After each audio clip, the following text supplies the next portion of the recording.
శ్రీ గురవే నమః. అజ్ఞానం నుంచి విజ్ఞాన వాహికల వైపు నడిపించే మార్గదర్శి గురువు. తమస్సు నుంచి ఉషస్సు దిశగా దారి చూపించే గురువే వ్యక్తిత్వ వికాసానికి దిక్సూచి. ఏది మంచో ఏది చెడో అనే విచక్షణ తెలిపి క్షీర నీర న్యాయంగా గురువు వివేచన కలిగిస్తాడు. అలాంటి గురు పరంపరకు పుట్టినిల్లు మన దివ్యధాత్రి భారత జనయిత్రి.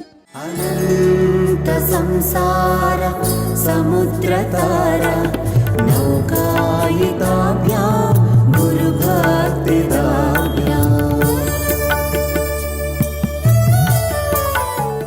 అలా గురు సంవిధానంలో దత్తాత్రేయ పరంపరకు ఎంతో వైశిష్ట్యం ఉంది. మహావిష్ణువు దశావతారాలను ధరించి శిష్టరక్షణ దుష్ట శిక్షణ చేశాడు. ఆ అవతారాలన్నీ లక్ష్యం సిద్ధించగానే పరిసమాప్తి అయ్యాయి. భక్త రక్షణ కోసం యుగాల పర్యంతం నిలిచి ఉండటానికి శ్రీహరి దత్తాత్రేయుడిగా అవతరించినట్లుగా చెబుతారు. అత్రి అనసూయ దంపతులకు మార్గశిర పౌర్ణమి నాడు దత్తాత్రేయుడు జన్మించాడు. మానవాళికి మార్గదర్శనం సద్గురు నామ స్మరణం. ఓ దత్తాత్రేయం సద్గురు దత్తాత్రేయం. ఓ దత్తాత్రేయం సద్గురు దత్తాత్రేయం. యోగ మార్గ శిక్షణ, సన్యాసాశ్రమ ధర్మాచరణ, భక్తి మార్గ పరిరక్షణ అనే 3 అంశాలు దత్తాత్రేయ అవతార ప్రధాన ధ్యేయాలు. అలాంటి దత్తగురు సంప్రదాయాన్ని అనుసరించిన గురువర్యులు శ్రీ దత్తగిరి స్వామి. జటాధరం పాండురంగం శూలహస్తం కృపానిధిం సర్వరోగహరం దేవం దత్తాత్రేయమహం భజే. దత్తాత్రేయమహం భజే. గురుదేవో భవ. గురువు సాక్షాత్తు పరబ్రహ్మ చైతన్యం. అలాంటి గురు పరంపరను సంప్రదాయంగా నిర్వహిస్తోంది సంగారెడ్డి జిల్లాలోని బర్దిపూర్ దత్తగిరి మహారాజ్ పీఠం. దత్తగిరి మహారాజ్ నెలకొల్పిన ఈ ఆశ్రమం వేద విద్యకు, సనాతన సంప్రదాయాచరణకు, ఆధ్యాత్మిక చింతనకు పెద్దపీట వేస్తోంది.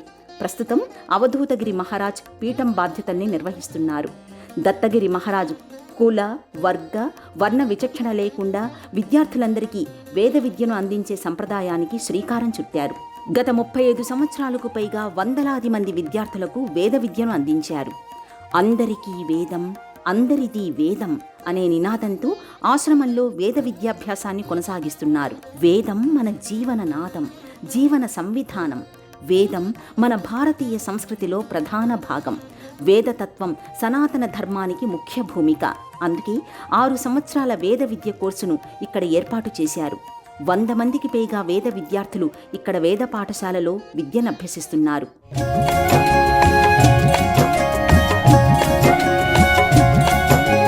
జగదుత్పత్తి కర్త్రే చ స్థితి సంహార హేతవే భవనాశ విముక్తాయ దత్తాత్రేయ నమోస్తుతే. దత్తాత్రేయ నమోస్తుతే. అన్ని ధర్మాలకు వేదమే మూలం. వేదంలో లేనిది ఈ సృష్టిలో ఏదీ లేదు. అందుకే విజ్ఞాన సర్వస్వంగా, జీవన అభ్యున్నతికి ఉపకరించే సనాతన సంప్రదాయ మాధ్యమంగా వేదాన్ని పరిగణిస్తారు. అలాంటి అమూల్యమైన వేదనిధిని భవిష్యత్ తరాల వారికి అందించాలనే సంకల్పంతో దత్తగిరి మహారాజ్ బర్దీపూర్లో వేద పాఠశాలను ప్రారంభించారు. విజయవంతంగా దీనిని కొనసాగిస్తున్నారు.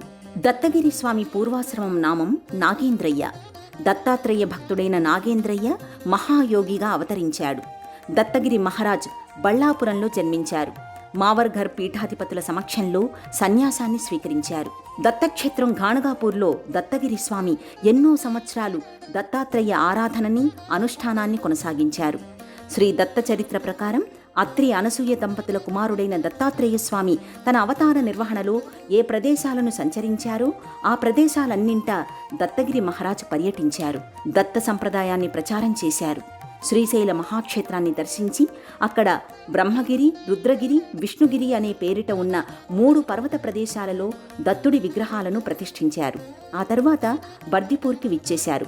బర్దిపూర్ సన్నిధిలో రావి, మేడి, మర్రి, జువ్వి, నిమ్మ, వేప ఈ 5 మొక్కల్ని నాటారు.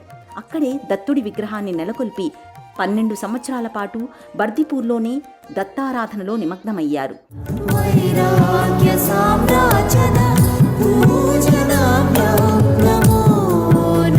శ్రీ గురుపాదుకాభ్యాం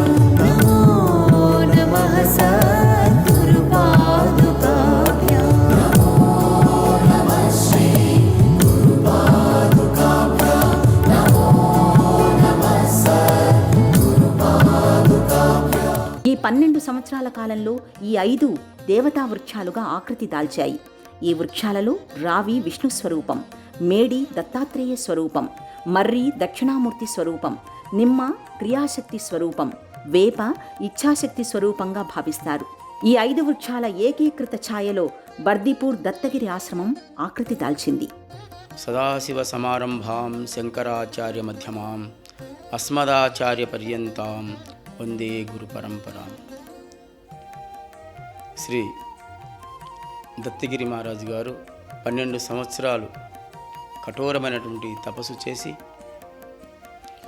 అక్కడ ఆయన చేతుల మీదుగా 5 వృక్షాలు నాటి ఆయన జీవ సమాధి పొందినటువంటి పుణ్యభూమి ఏదైతుందో, తపో భూమి ఏదైతుందో ఆ భూమిలో మనం ఇప్పుడున్నాం, ఆ స్థానంలో మనం ఉన్నాం. అయితే ఈ స్వామీజీ గారు సిద్ధపురుషులు, దిగంబర యోగులు. ఆయన పూర్వనామం నాగేంద్రయ్యగా ఉండేది. ఆయన జన్మించినటువంటి జన్మస్థానం బెల్లాపురం గ్రామం. వారికి సంతానం లేకుంటే తల్లిదండ్రులకు వారు పుణ్యక్షేత్రాలు తిరిగి విసిగిపోయి లాస్ట్ స్థితిలో మావురుగడి అనేటటువంటిది దత్తాత్రేయ నిద్రస్థానం. మావురుగడిలో నిద్ర చేస్తుంటే ఆయన స్వప్నంలో ఒక నాగశేషుడు వచ్చేసి వాళ్ళకు స్వప్నంలో మీకు సంతానం కలుగుతుంది అనేటటువంటి చెప్పినటువంటి చరిత్ర దత్తగిరి మహారాజు గారు.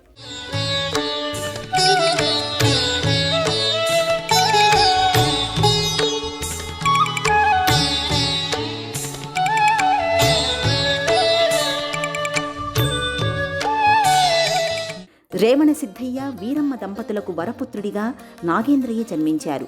పువ్వు పుట్టగానే పరిమళించినట్టుగా నాగేంద్రయ్య బాల్యం నుంచే దైవం పట్ల అనురక్తిని పెంచుకున్నారు. లౌకిక విద్యల కన్నా ఆధ్యాత్మిక విద్యలే మిన్న అనే విశ్వాసం ఆయనలో ప్రబలంగా ఉండేది. ఆ స్ఫూర్తితోనే మావర్ఘడ్ పీఠాధిపతి నాగేంద్రయ్యకు దత్తగిరిగా యోగ పట్టాన్ని ఇచ్చి అష్టాంగ యోగాన్ని అనుగ్రహించారు. నాగేంద్రయ్య స్నేహితుడైన రామిరెడ్డికి రామగిరి అని నామకరణం చేసి రాజయోగాన్ని అనుగ్రహించారు. ఆ స్నేహితులిద్దరూ సన్యాస దీక్ష స్వీకరించి దత్త సంప్రదాయాన్ని ప్రచారం చేశారు. కాలక్రమేణా రామగిరి స్వామి దత్తగిరి స్వామికి ప్రధాన శిష్యుడిగా మారారు. ఆయనకు సపర్యలు చేస్తూ ఆధ్యాత్మిక సాధనలో క్రియాశీల పాత్ర పోషించారు.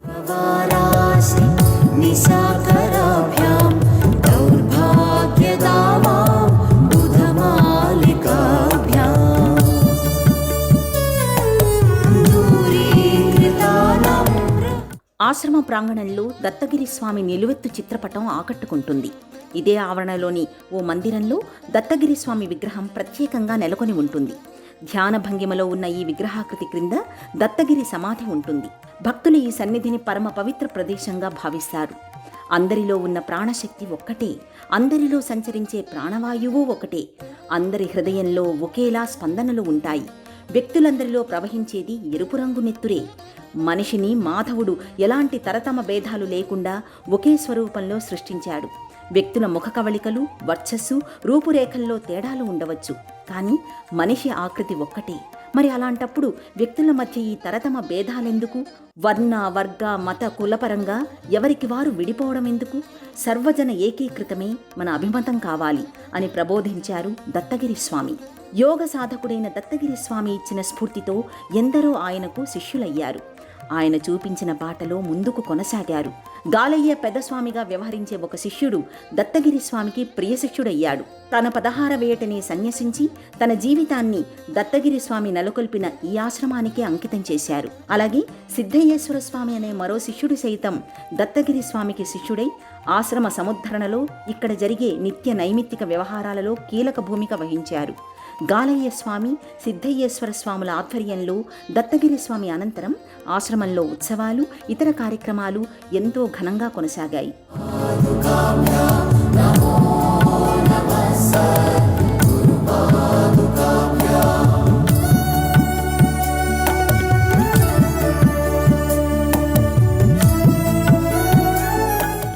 వేద పాఠశాల, గోశాల, మందిర నిర్వహణ, ఉత్సవాల పరంపర ఇలా బహుముఖ రీతులలో ఈ ఆశ్రమ సంవిధానం కొనసాగుతోంది. దత్త సంప్రదాయంలో నిరాడంబరతకు ప్రాధాన్యం ఎక్కువ. ఎలాంటి ఆడంబరాలకు ఆర్భాటాలకు తావు లేకుండా ఇక్కడ ప్రతి కైంకర్యాన్ని దత్తారాధనగా భావిస్తారు. బర్దిపూర్ ఆశ్రమం ఆకుపచ్చని లోగిలిలో అలరారుతోంది. ఆశ్రమ ముఖద్వారంపై శ్రీ దత్తాత్రేయ స్వామి విగ్రహాకృతి ఆకర్షణీయంగా శోభిల్లుతోంది. శ్రీదత్త శరణం మమ, శ్రీపాదవల్లభ శరణం మమ, దిగంబరా దిగంబర, దత్తాత్రేయ దిగంబర అంటూ భక్తులు ఈ ఆశ్రమ లోగిలిలోకి అడుగెడతారు. దిగంబర అంటే వస్త్రాలంకారాలు లేకుండా ఉండటం కాదు, దిక్కులనే అంబరంగా ధరించిన స్వరూపుడే దిగంబరుడు. నలుదిక్కుల దత్తాత్రేయుడి మహిమా విశేషం ప్రకటితమవుతోంది. అందుకే దత్తాత్రేయుణ్ణి దిగంబర అని వ్యవహరిస్తారు.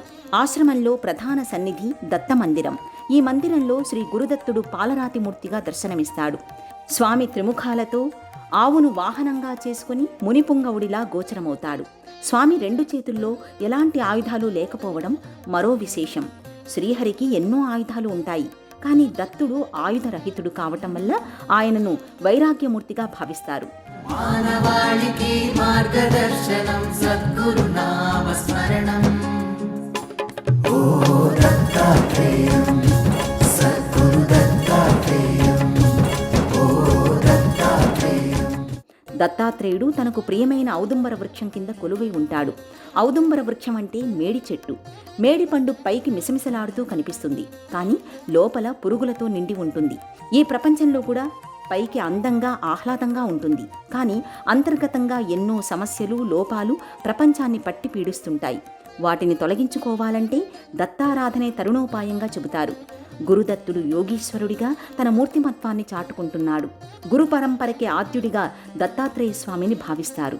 ఆ దత్త సంవిధానంలో ఆవిష్కారమైన ఆశ్రమం శ్రీ దత్తగిరి సన్నిధానం. ప్రతి వ్యక్తిని ఆది భౌతికం, ఆది దైవికం, ఆధ్యాత్మికం అనే త్రివిధ తాపాలు వెంటాడుతుంటాయి.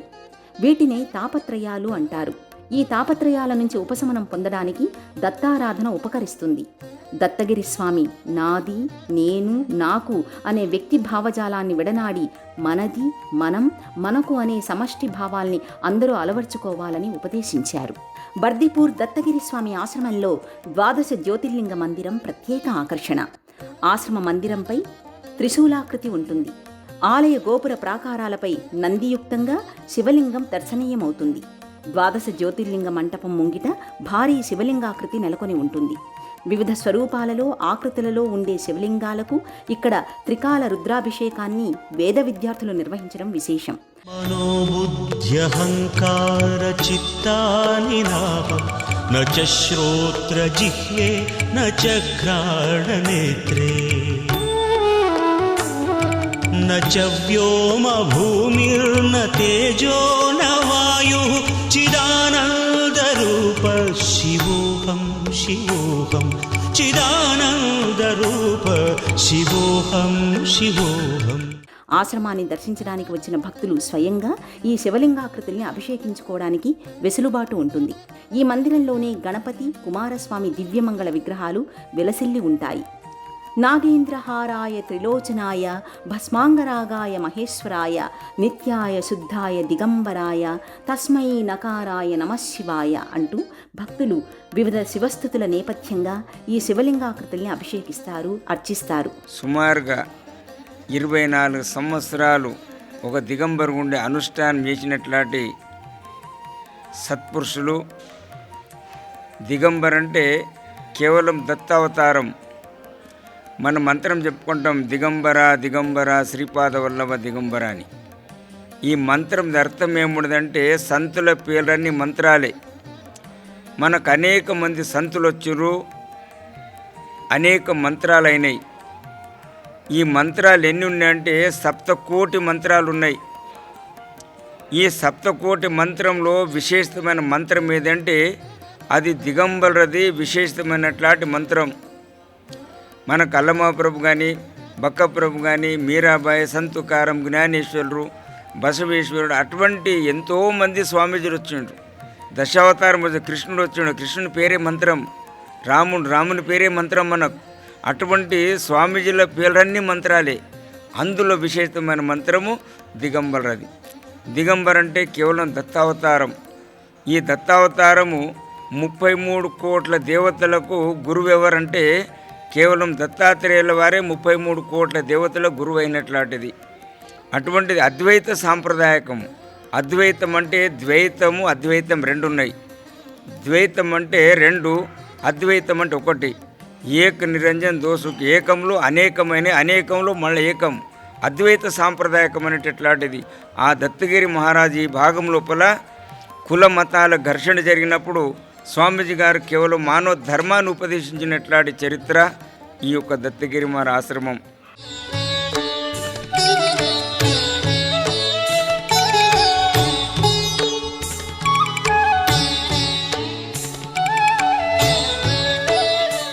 ప్రతి మాస శివరాత్రికి ఆరుద్ర నక్షత్రాన విశేషంగా ఇక్కడ అభిషేకాది అర్చనల్ని నిర్వహిస్తారు. బర్దిపూర్ ఆశ్రమానికి మరో ప్రత్యేకత పంచవృక్షాల సముచ్చయం. ఒకే పాదులో 5 రకాల వృక్షాలు శాఖోపశాఖలుగా విస్తరించి ఉన్నాయి. మన సనాతన సంప్రదాయం ఇలా శాఖోపశాఖలుగా పరివ్యాప్తం కావాలని ఆకాంక్షిస్తూ దత్తగిరి స్వామి ఈ మొక్కల్ని ఎన్నో దశాబ్దాల క్రితం నాటారు. అవి ఇప్పుడు విరాట్ రూపాన్ని సంతరించుకున్నాయి. భక్తులు వీటిని కల్పవృక్షాలుగా భావిస్తారు. వీటి చుట్టూ ప్రదక్షిణలు చేస్తారు. పూర్ణ ఫలమైన కొబ్బరికాయను ఈ వృక్షాల శాఖలకు కట్టి తమ మనోభీష్టాల్ని విన్నవించుకుంటారు.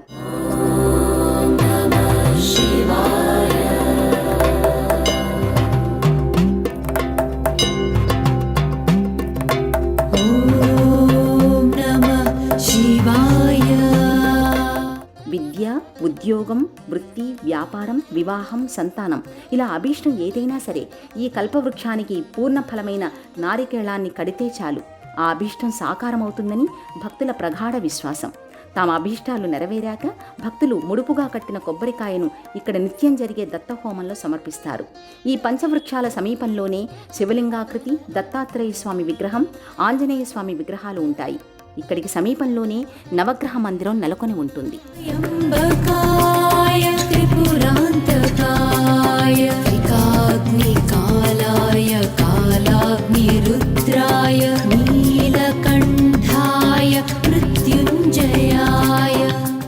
బర్దిపూర్ దత్తగిరి ఆశ్రమంలో జరిగే ప్రధాన వేడుక దత్త జయంతి. మార్గశిర పౌర్ణమి నాడు దత్త జయంతిని ఇక్కడ ఘనంగా నిర్వహిస్తారు. 21 హోమగుండాల్ని ఏర్పాటు చేసి మహాదత్త యజ్ఞాన్ని నిర్వహిస్తారు. ఆ రోజున ఆశ్రమంలో ఏర్పాటు చేసే దీపోత్సవం ఇక్కడ ప్రత్యేకతను సంతరించుకుంటుంది. శివలింగాకృతిలో భారీ అమరికను ఏర్పాటు చేసి ఆ అమరికపై దీపాలను వెలిగిస్తారు. దీపాలంకరణ పూర్తయ్యాక మహాజ్యోతిర్లింగమై భాసిల్లుతుంది.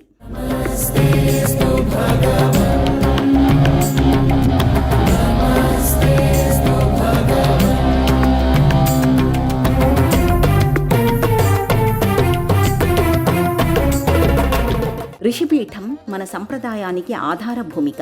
కాలం మారినా, తరాలు తరిగినా ఋషి సంప్రదాయమే సర్వ విజ్ఞానానికి ప్రాతిపదిక. ఆ సంప్రదాయాన్ని మన గురువులు వివిధ ఆశ్రమాల ద్వారా కొనసాగిస్తున్నారు. వేద ధర్మాచరణే లక్ష్యంగా ఈ ఆశ్రమాలు వర్ధిల్లుతున్నాయి. దత్త సంప్రదాయంలో నాథ విధానానికి ప్రత్యేకత ఉంది. ఉత్తర భారతంలో ఈ నాథ సంప్రదాయం దత్త పరంపరను విస్తృతం చేసింది. ఏ సంప్రదాయమైనా చెప్పేది ఒక్కటే, నిన్ను నువ్వు తెలుసుకో. ప్రతి వ్యక్తి అంతరంగం చెప్పేది ఆలకించాలి. ఆత్మ ప్రబోధానుసారం నడుచుకోవాలి. తన లోపలికి చూడకుండా వ్యక్తి అశాంతితో అంతటా అన్వేషిస్తుంటాడు. అప్పుడు తనకు కావలసింది ఎన్నటికీ దొరకదు.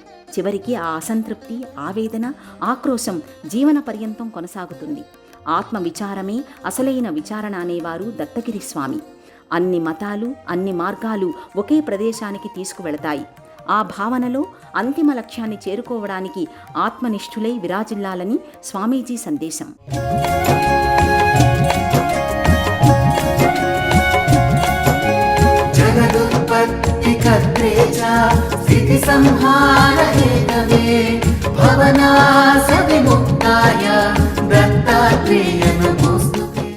సత్యాన్వేషణకు అనేక దారులు ఉన్నాయి.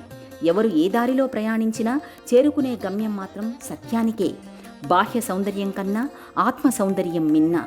మనస్సు, శరీరం, కర్మ వీటిని దైవశక్తితో అనుసంధానించడం ద్వారా ప్రతి వ్యక్తి తేజోమయ లోకాల్ని దర్శించవచ్చంటారు దత్తగిరి స్వామి.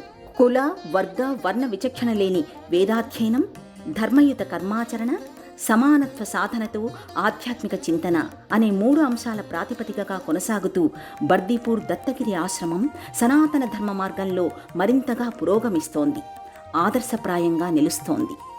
ఓం శ్రీ దత్తాత్రేయాయ నమః. పాపాలకు పరిష్కారం సద్గురు సేవే ప్రాయశ్చిత్తం మానవాళికి మార్గదర్శనం